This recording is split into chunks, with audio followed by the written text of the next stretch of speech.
ರೂಪೇಶ್ ಶೆಟ್ಟಿ ಅವರು ತುಳು ಮತ್ತು ಕನ್ನಡ ಚಿತ್ರರಂಗದಲ್ಲಿ ತಮ್ಮದೇ ಆದ ಛಾಪನ್ನು ಮೂಡಿಸಿದ್ದಾರೆ.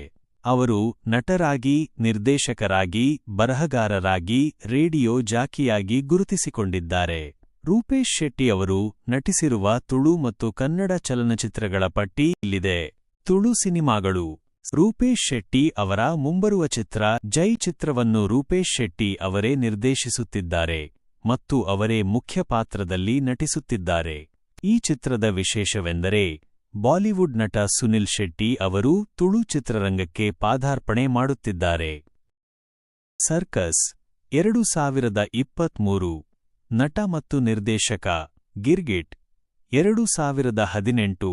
ನಟ ಮತ್ತು ನಿರ್ದೇಶಕ Gamjal. 2021. VIP last bench. 2022. Ice cream.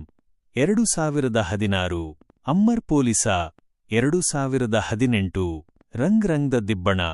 2017. Porlu. Telefilm. Kannada ಸಿನಿಮಾಗಳು. Adhipatra 2025.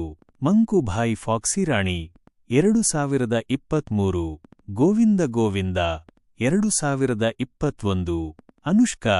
2019. Nishabda 2. 2017. Danger zone. 2016. Smile please. 2017. Cameo. Telugu ಮತ್ತು ಹಿಂದಿ. ಗೀತಾ ಸಾಕ್ಷಿಗ. 2023. Yeah.